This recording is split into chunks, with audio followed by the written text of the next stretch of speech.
Swissair 111 is en route from New York to Geneva. The passengers are settling back to enjoy the flight.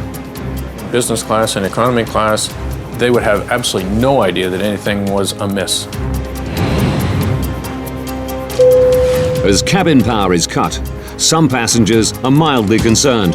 There's no need to worry. We'll be landing very shortly. But in the cockpit, it's a different story.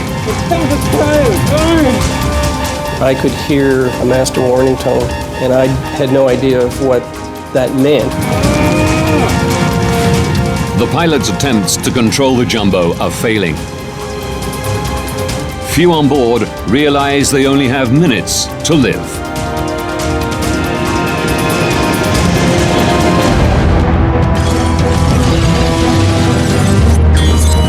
Disasters don't just happen. They're triggered by a chain of critical events.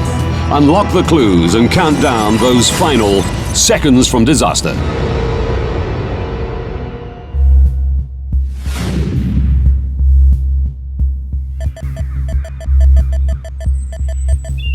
Golden's Bridge, New York.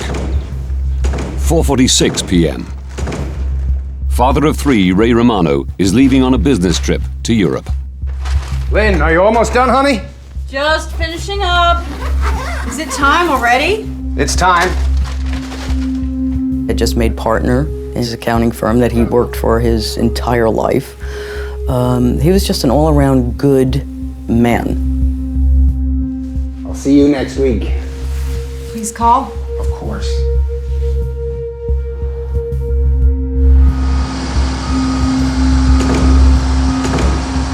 7:45 p.m. Eastern Daylight Time. New York's JFK Airport. 215 passengers board Swissair Flight 111 bound for Geneva, Switzerland. Ray Romano is in row 9, near the front of the plane. Does he have a ticket? No. No? Is he going to sit with you? Yes. That's okay then.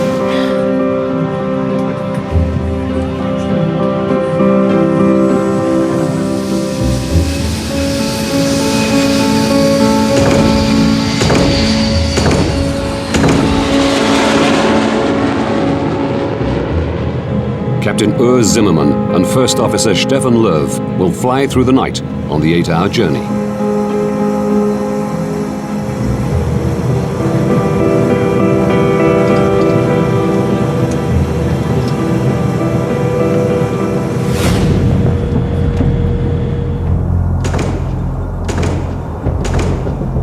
"52 minutes into the flight, Swissair 111 is cruising at 33,000 feet above the coast of Nova Scotia, Canada. Riechst du was? Ja, Mo, ich schmecke da schon etwas da. Aber ich weiß auch nicht, wo das ist.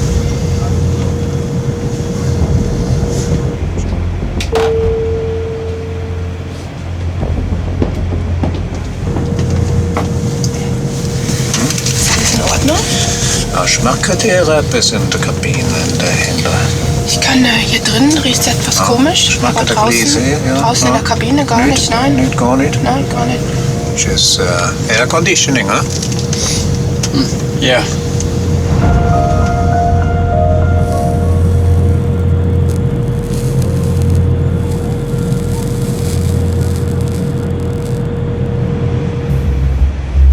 How about we colour in a space rocket? I'm going to just look for pink and purple. Thank you. Just perfect.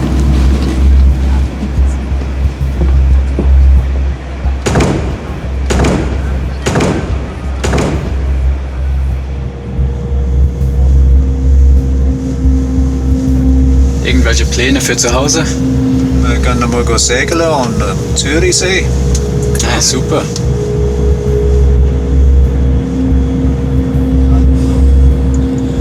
Ist es eben nicht so gut da. Hm? Schau mal da. Das ist gar nicht so gut. Captain Zimmermann decides to land and get the plane checked. Swiss Air 111 Heavy is declaring pan. We have smoke in the cockpit. Request immediate return to a convenient place, please. I guess Boston. Swiss Air 111 Heavy, go ahead. Air traffic control tells him Halifax Airport is much closer than Boston, just 122 kilometers away. Would you prefer to go into Halifax? Affirmative for Swiss Air 111 Heavy. We prefer Halifax from our position.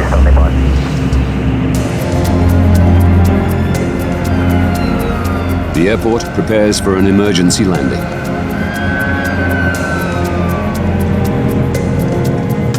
The smoke has gone, but the pilots still want the plane checked.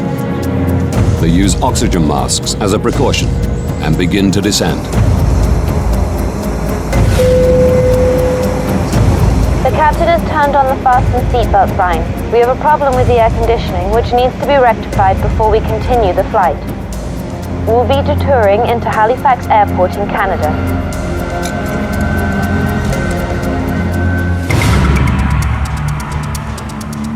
Moncton Air Traffic Control Center, New Brunswick. I had a quick look on my radar to see where the aircraft was and estimated that it was about 20 minutes away from the airport. It's Bill Pickrell's job to guide the plane safely into Halifax. It was going to be a fairly straightforward operation because they were lined up almost perfectly for a straight approach at that point. Swiss Air 111, good evening. Can I vector you to set up for runway 06 at Halifax? Yes, vectors for 6 will be fine, Swiss 111 Heavy. Okay, it's a back course approach for runway 06. We're 30 miles to fly to the threshold. We need more than 30 miles. Swiss Air 111, roger, turn left, heading out 0130. The plane is too high to make it into Halifax on the first pass. As a general rule, at that distance from the airport, ideally the aircraft would have been down around 10,000 feet. In this case, they were approximately 20,000 feet or slightly above that. The pilots loop while they descend further. Swiss Air 111, when you have time, can I have the number of souls on board and the amount of fuel you have left? Roger, we must dump some fuel. Maybe do that in this area during descent. My reaction was to turn to my colleague and say, oh no, he has to dump fuel now, and then immediately look to see where it would be safe to do it and at the same time keep him close to the airport. Pickrell suggests they dump over the airport or detour further and dump over the ocean. The pilots choose the ocean. It'll be about 10 miles before you're off the coast. You're still within about 25 miles of the airport if you have to get to the airport very quickly. Okay, that's fine for us. Please tell me when we can start to dump the fuel.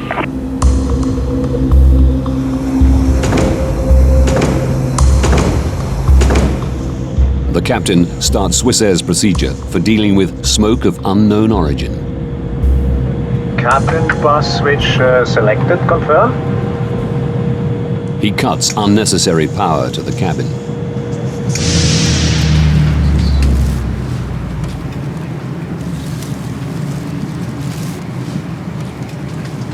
Excuse me. Should we be concerned at this point? There's no electricity and the aircon's gone off. No, the captain has assured us there's no need for concern. It's just usual procedure in an emergency landing. An emergency landing? There's no need to worry. We'll be landing very shortly.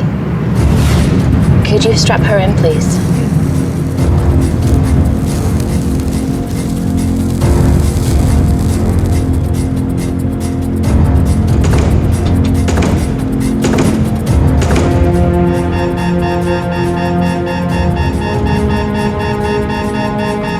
Wir haben den Autopiloten verloren.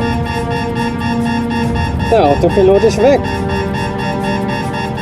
Hey Gott, Stefan, wir haben ein Feuer. Rufe einen Notfall aus. And we are declaring emergency now, Swiss 111. Copy that. Oh my God. The aircraft is at least 6 minutes from the airport. In the background, I could hear a master warning tone to the pilots, and I had no idea of what that meant.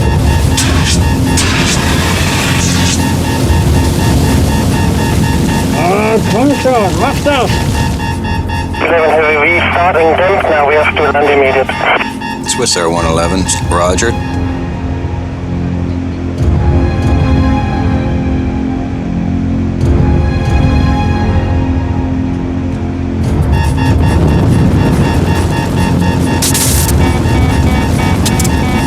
Wir haben die Hauptflugkontrollanzeige verloren.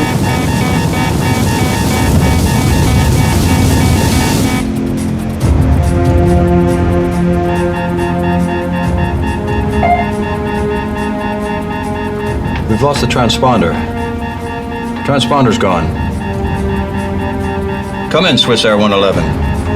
All communication with the plane is lost. Swiss Air 111, come in.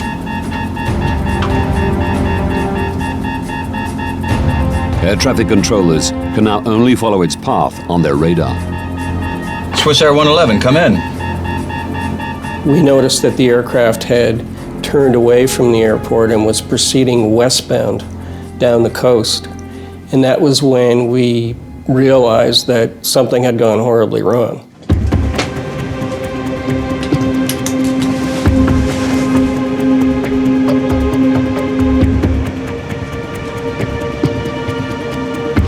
Jesus Christ.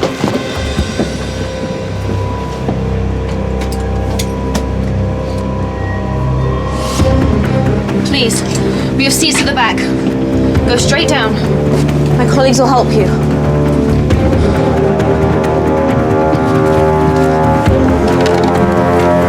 Smoking first class.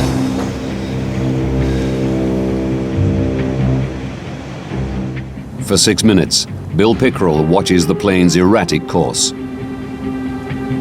It was a very, very helpless feeling to just sit there and not be able to do anything about it.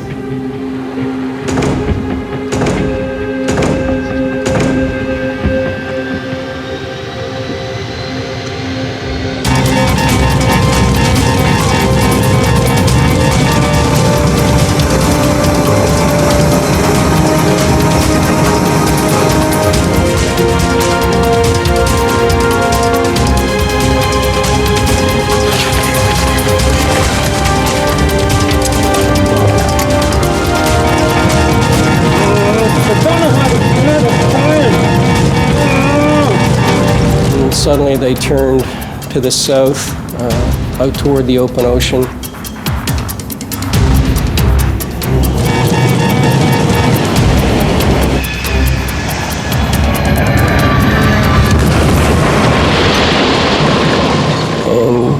And the aircraft disappeared. Oh my God, I think we've lost her. I think we've lost it. Swiss Air 111, come in. Swiss Air 111. Oh my God.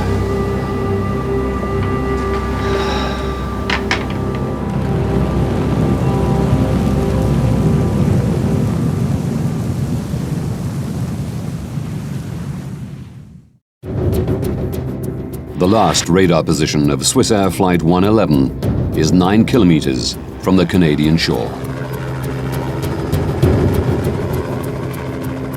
As word spreads, local fishermen head to sea, intent on rescuing survivors.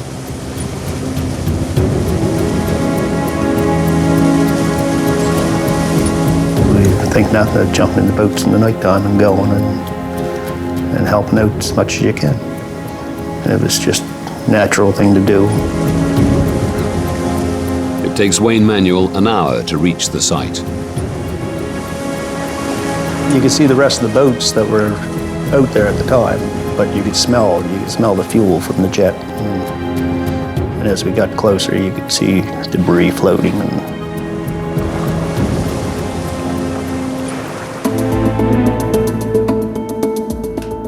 865 kilometers away, in Goldens Bridge, New York, Lynn Romano is catching some news.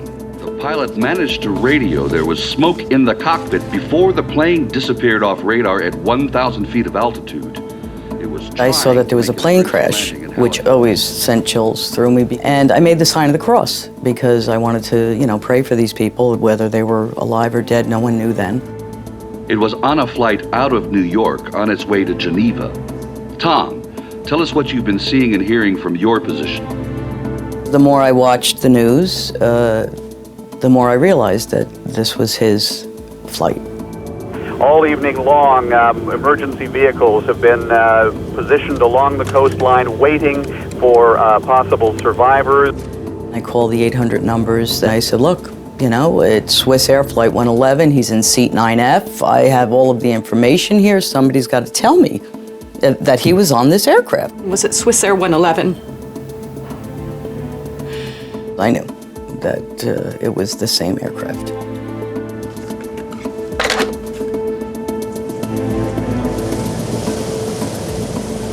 Most of what we seen floating were clothes and pieces of suitcases and shoes and I think we went past one part of the plane at one time, like probably a half a dozen windows out of the side of it.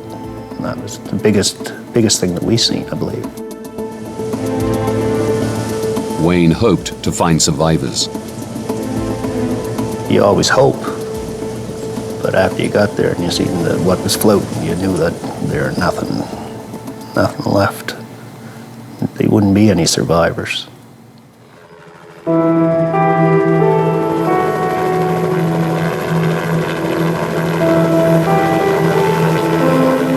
The devastating news is confirmed at daybreak. All 229 people on board Swiss Air Flight 111 have perished. They basically told me, there were no survivors, and I really don't remember much after that. It felt like my whole soul was being sucked out of my body.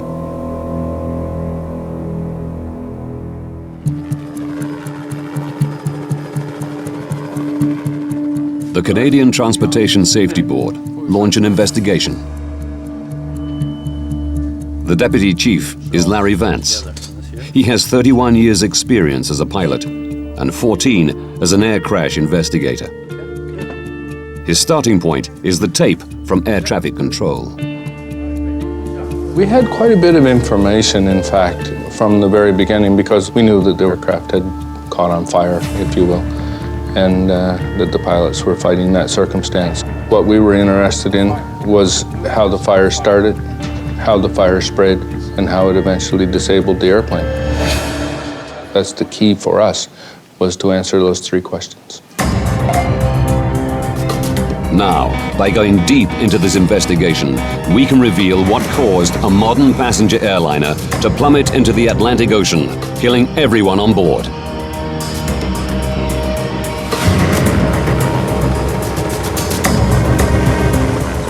Before investigators can establish what caused the fire on Swiss Air 111, they must recover the wreckage. Over 20 agencies from Canada, the US, and Europe are drafted in to help. Personal effects and wreckage wash ashore along 200 kilometers of rugged coastline. You will find human remains. Can't tell you how to deal with it, just deal with it and get on with the job. Only one body is found intact.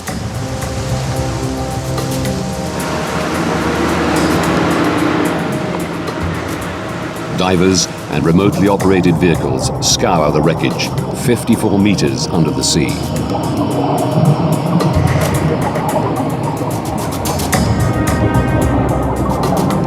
It was very critical for us to try and recover the black boxes because that's where you get a lot of the basic information about what was happening in the cockpit. So we were very anxious to get our hands on those.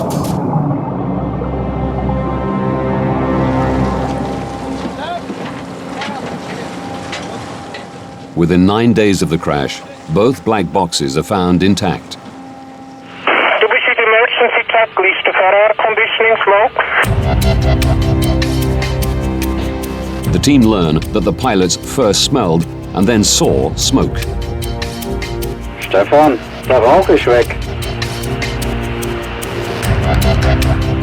But after the smoke cleared, it returned, bringing fire with it. Swiss Air 111, check you're cleared to start the fuel dump.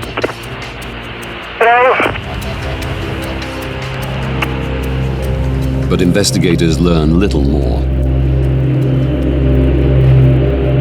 The information for the last 6 minutes on both recorders was missing, so that was a bit of a disappointment to us. We thought we were going to have the information all the way to the impact, but in fact we didn't. The black boxes don't provide any quick answers. But Vance is confident the plane's wreckage holds more clues.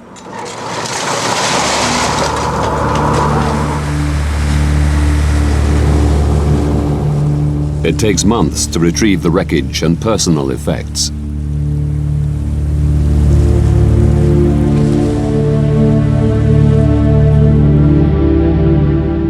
Bereaved relatives are invited to come and reclaim their loved ones' possessions. The carnage was unspeakable. I mean, there were suitcases that looked like a demon could have shredded them. And yet there were certain things that were just in perfect condition that they just, picked up out of the water. Lynn sees her husband's notepad with the shopping list he wrote that morning. The fact that, his notepad was there that I could read, magazines were intact, but none of the passengers except one. And when I asked them, why? How could this be? Basically, they just explained it as the G-force and, what happens, and then I wish I never asked.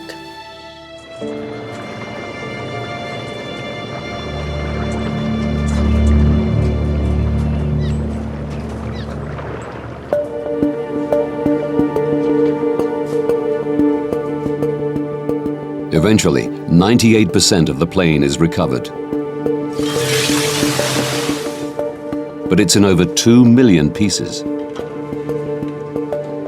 The difficult task of finding clues is made easier as the plane crashed not on land, but in water.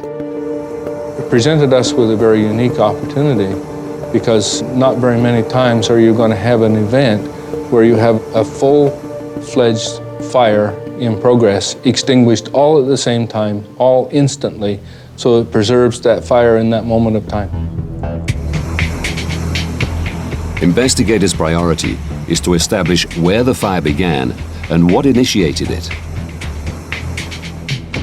Don Enns is the Transportation Safety Board's senior technical investigator. He heads the investigation's fire group.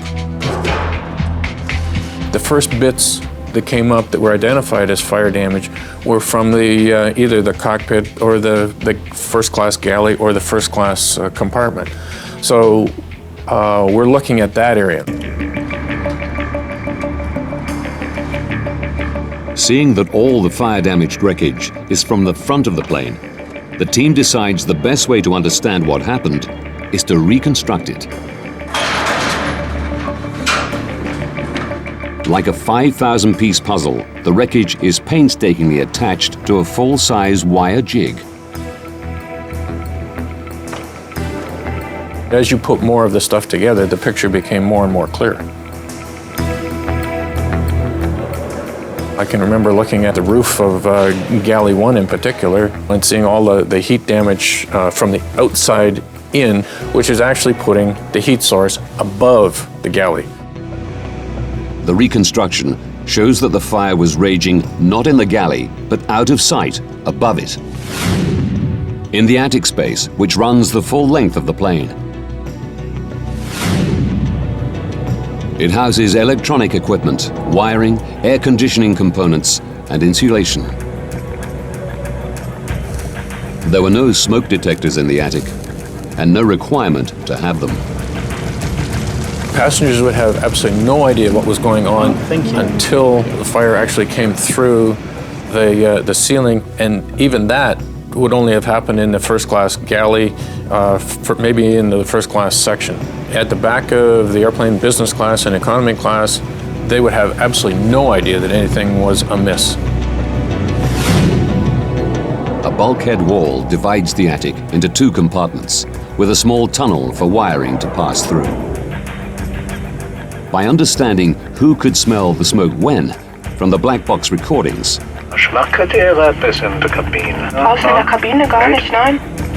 And by looking at the fire damage on the reconstruction, the team established that the fire started in front of the bulkhead, above the cockpit ceiling, where the pilots noticed the smell almost immediately. If it had started behind that bulkhead wall, it would have done a lot more damage, more rearward into the fuselage, and the people in the back of the airplane would have smelt smoke and odor before the people in the cockpit did. Now they know where the fire started. They need to work out how it started. One of the things that we looked for, of course, was whether or not there was any criminal activity involved. Close inspection of some of the wreckage suggests there was. Very early on in the investigation, we started finding in what looked like buckshot from a shotgun shell. The little ball bearing things, they were everywhere. In the seats and the seat backs and so on, we're thinking, well, somebody's in the airplane shooting it up, you know, like what's going on here? They question whether the fire was part of a terrorist plot, where someone boarded the plane with a shotgun. Until they learn what was in the plane's cargo hold. It turns out that they were the little tips for ballpoint pens. Those little tiny roller things that they put in the end of a ballpoint pen. There were tens of thousands of those things.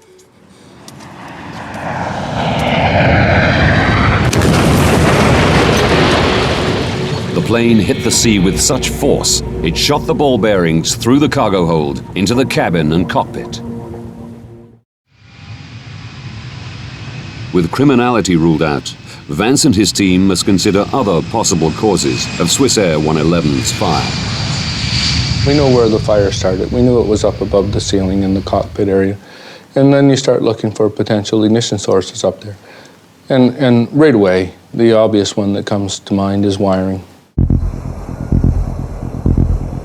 The plane housed 250 kilometers of wiring. 3,000 pieces have been collected from the crash site. Air crash investigator Jim Foote knows his team's task is enormous. First, they must try to identify where each wire came from. The B wires were from basically in the cockpit back to the first door. So those wires we were definitely interested in. Any wire that began with the letter B, we wanted. Now we're going to be examining every inch of this wiring. Jim's team search for damaged or missing insulation to see if they can find the wire that ignited the fire. Any wire, if you get the wire rubbing against a metal piece, then you can wear through that insulation. And if that wire is powered, then you could have an arcing event as it touches that structure. An arcing event is an electrical discharge which leaps from an exposed live wire. Like a tiny bolt of lightning, it creates a split-second flash of light and intense heat. This arc melts the wire's copper threads, leaving a telltale copper ball.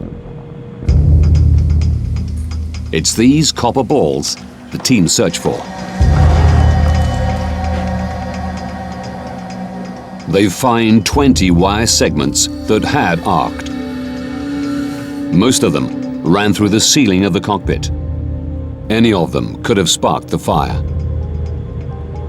8 of the wire segments powered the state-of-the-art personal in-flight entertainment system, which was fitted to the first and business class cabins in the year before the disaster.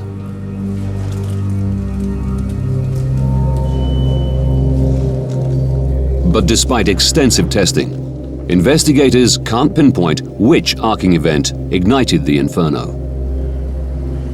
Quite disappointed with all the effort that we had put in, all the material that we had recovered, that we hadn't isolated ourselves down to the lead event arc. Analysis of the wiring comes to an end. Jim Foote is resigned to not finding the initiating arc. But as he packs up, he takes one last look at one of the arced wires from the in-flight entertainment system. He wasn't treating them quite as carefully as he had in the past, so he was opening up the ends that were all crumpled up. I started to unravel these wires. Lo and behold, I found a second arc mark on the same phase as one of the other ones that we already noted. Larry? Have a look.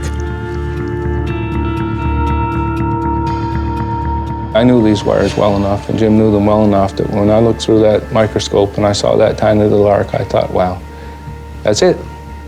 We found it. Jim found it. To confirm that this is the arc that sparked the fire, they place it into a mock-up of the cockpit ceiling's wiring system. There's a lot of wires that come through the ceiling at that area, and they're attached to a metal bracket. What we think happened is that this wire chafed on this bracket. Planes are subjected to constant vibration as they travel at over 900 kilometers an hour. Investigators believe vibration caused the chafing. The wire's insulation became damaged, allowing the wire to arc on the metal bracket. We finally come to a conclusion in our own minds, almost instantly, to say that had to be it, because we knew from the positioning of those wires that where he had found that little arc was exactly where the fire had started. The team were concerned the in-flight entertainment system had not been properly installed. As a precaution, Swissair removed this non-essential system from its entire fleet. We can begin to speed up this process. Investigators had found the source of the fire on Swissair 111, but there were more questions they wanted to answer. They knew the pilots couldn't prevent the fire. They needed to know whether they could have prevented the crash.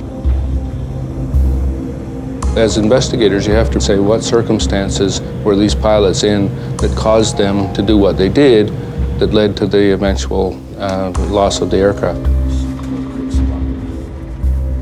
Vance and his team scrutinized the decisions they made in the minutes before impact.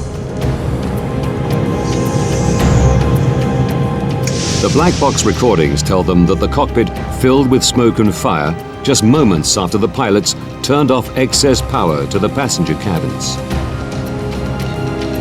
One of the things that they ended up turning off is they turned off the recirculating fans, which are in the back, and that changed the whole airflow for the fire.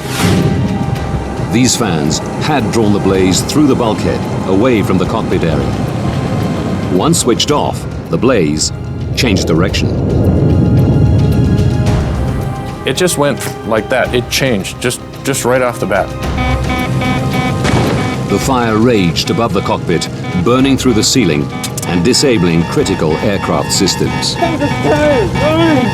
We took out almost all of the pilot's instruments that they used to control the airplane, to fly the airplane, to keep it upright, to know which way's up and which way's down. And these instruments all started to fail, all in and around the same time. The stricken plane was no longer flyable. But the pilots are not blamed for turning off the power to the passenger cabins. They were following Swissair's procedure for managing smoke of unknown origin. Ultimately, there was one critical decision the pilots made in the minutes before the crash, which attracted widespread criticism. There are still questions about whether the pilots took too long to try an emergency landing. Investigators say they turned towards Halifax, but then looped again over the sea to dump fuel. The pilot's choice to dump fuel added minutes to the flight. It was a procedure they could have ignored. Investigators want to know whether this detour cost the lives of the 229 souls on board.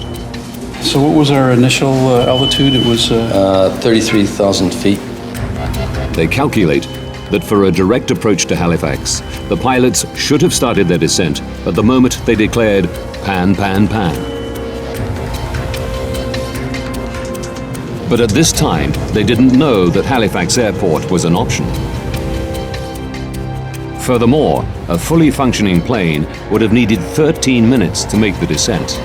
Theirs was only flyable for 10. By the time they decided they were going to dump fuel, they weren't going to make it to Halifax anyway. They were going to crash somewhere. Their decision on whether or not to dump fuel did not make one iota's worth of difference as to whether or not they were going to live or die.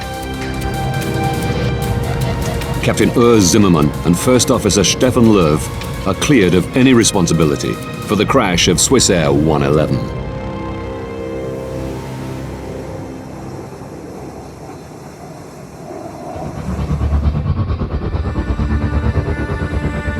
The investigation team successfully reconstructed the front of the plane, established where the fire began, and found the arc that sparked it. But they know a single spark did not bring the airplane down. To prevent future fires, the team needed to find out what had been burning. The threat to the airplane, in fact, was what was fueling the fire. If you have flammable material in such abundance that is capable of burning the airplane up, that's the real threat to the airplane.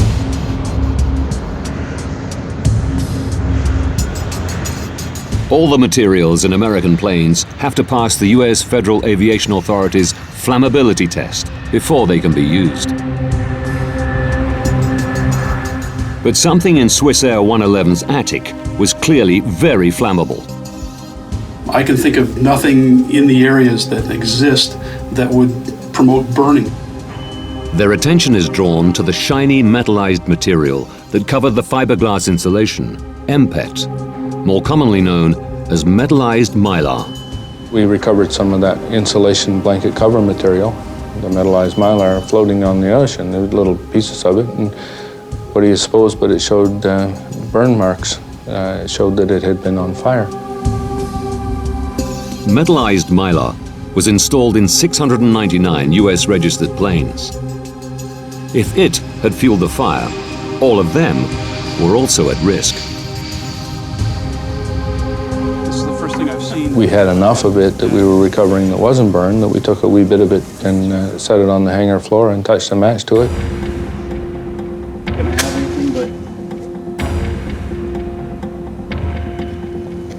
Oh my God, look at that. That's incredible. And what do you know, it burned like crazy. Very flammable. And we thought, man, this airplane is full of that stuff. Vance is confident that metallized mylar fueled the fire on Swissair 111. Yes. We think we've come across what might be the problem. He immediately informs the US Federal Aviation Authority. It's caught fire. They had flame-tested metallized mylar more than 10 years earlier and passed it for use.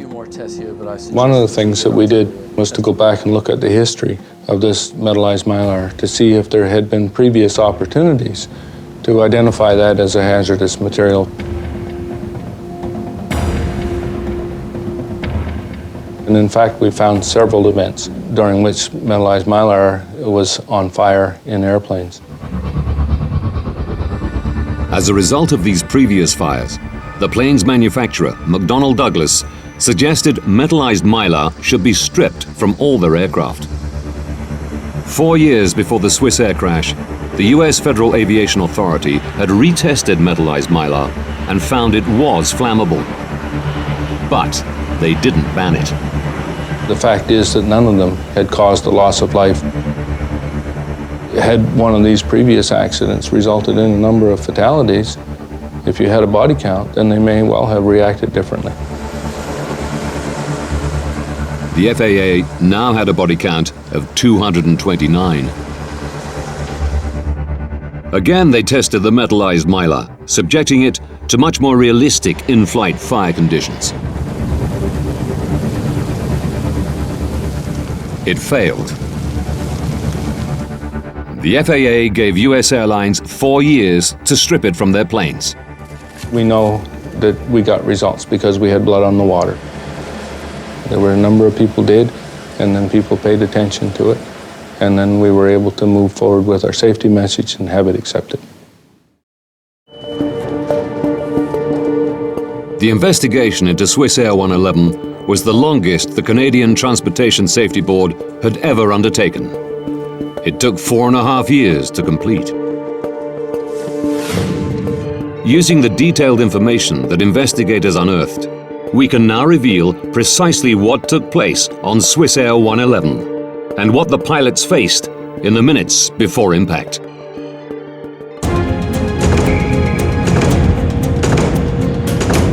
"21 minutes to disaster.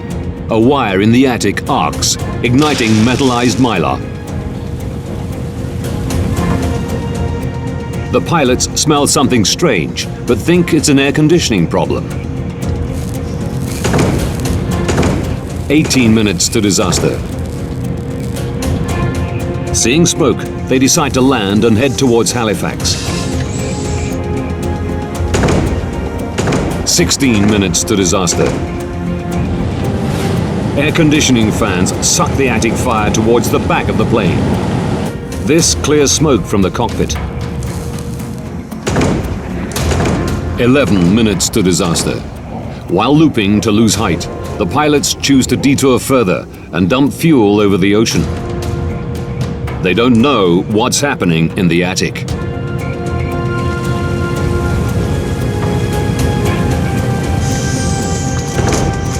Eight minutes to disaster. The captain cuts power to the cabin.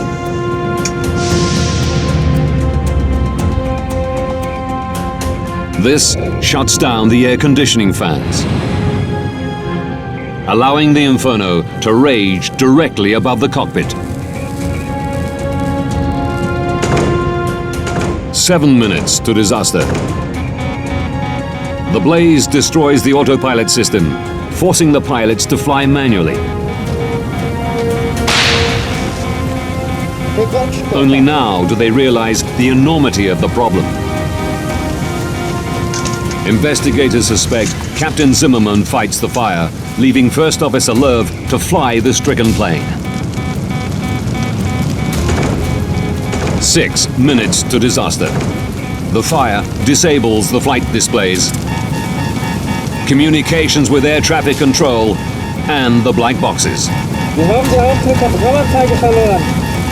In the searing heat, First Officer Lerv struggles to keep control. But the plane is no longer flyable.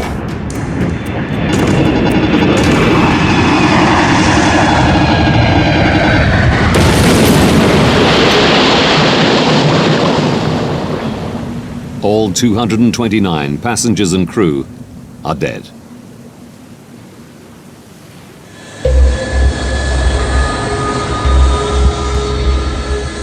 To ensure against further loss of life, Canada's Transportation Safety Board made recommendations.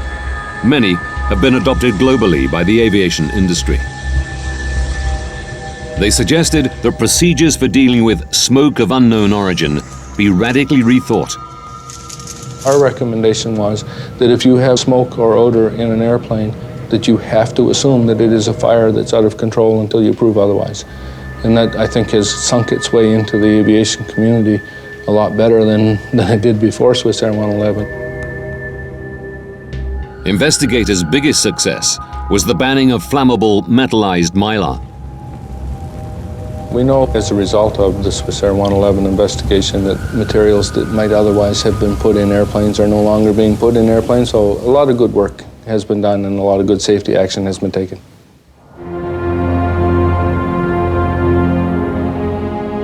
While metallized mylar is no longer used in Western countries, airlines in some developing countries have not been persuaded to remove it from their planes.